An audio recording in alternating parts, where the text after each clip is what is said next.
10 जून 1977 इस दिन देश की सबसे बड़ी चुनावी हिंसा हुई थी और 16 जून 2000 को बिहार का सबसे बड़ा नरसंहार मियापुर नरसंहार हुआ था। दोनों घटनाओं में समानता यह है कि दोनों ही घटनाओं को बिहार की राजनीति में चित्तौड़ कहे जाने वाले औरंगाबाद जिले के खो विधानसभा क्षेत्र में अंजाम दिया गया। इसके बाद खो विधानसभा क्षेत्र एक ऐसा इलाका बन गया जिसने देखा कि कैसे राजनीति, जाति और हिंसा मिलकर लोकतंत्र के नाम पर इंसानों की जान ले सकती है। आज जब हम 2025 के बिहार विधानसभा चुनाव की ओर बढ़ रहे हैं, फिर से इन घटनाओं की चर्चा शुरू हो गई है और उस शहादत को याद किया जा रहा है। लेकिन इसके पीछे का मकसद क्या है? आइए इस कहानी को हम थोड़ा पीछे ले चलते हैं। नमस्कार, मैं चेष्टा नागर और आप देख रहे हैं द हिंदी टॉप। सन 1977 आपातकाल हट चुका था। देश भर में पहली बार जनता पार्टी की लहर दौड़ रही थी। बिहार में चुनावी जोश था, लेकिन गो विधानसभा क्षेत्र के सागरपुर गांव में कुछ और ही उबाल था। लोकतंत्र का मतलब सिर्फ वोट नहीं, बल्कि हक और हिस्सेदारी थी। लोग बूथ की रक्षा करने निकले थे, लेकिन क्या हुआ? सागरपुर में उस दिन बूथ लूटने की कोशिश की गई। 8 लोग मारे गए, 56 घायल हुए। ये कोई सामान्य हिंसा नहीं था, ये लोकतंत्र के खिलाफ सीधा हमला था। मारे गए लोग सिर्फ वोटर नहीं थे, वो लोकतंत्र के सच्चे सिपाही थे। और इसलिए 48 साल बाद भी सागरपुर की शहादत को याद किया जाता है। इस साल उस शहादत की याद में गोविंदपुरा गांव में एक शहीद वेदी का उद्घाटन किया गया।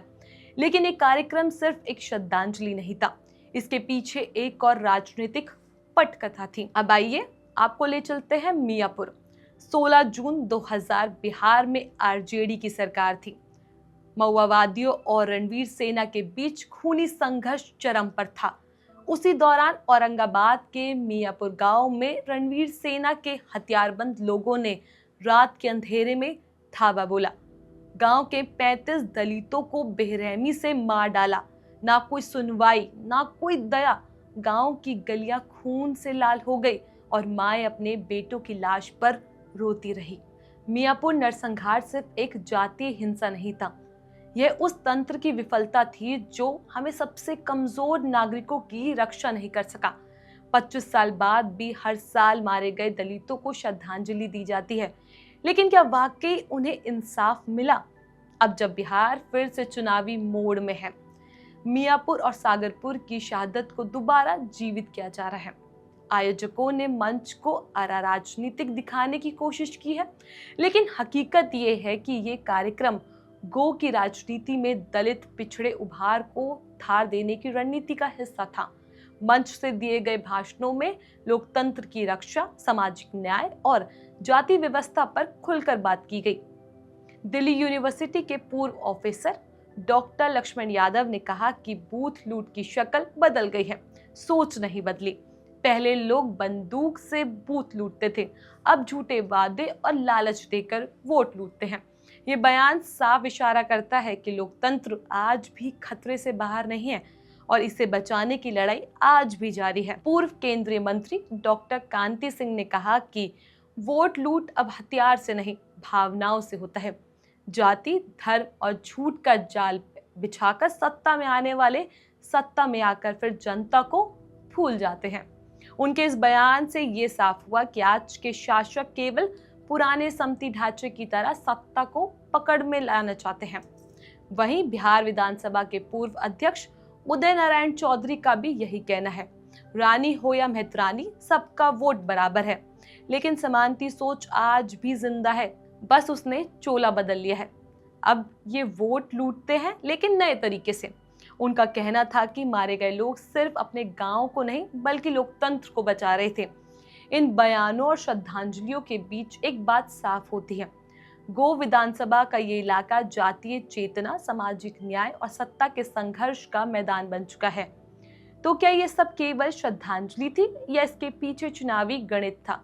सच्चाई ये है कि दोनों बातें सच है।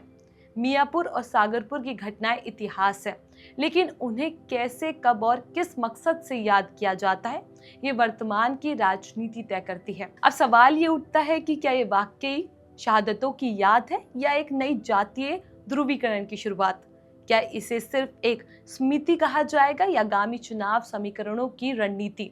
हमारे सामने एक और विधानसभा चुनाव है, फिर वही वादे होंगे, वही जातीय जोड़ तोड़ होगा, लेकिन क्या इस बार सच्चे लोकतंत्र की रक्षा होगी?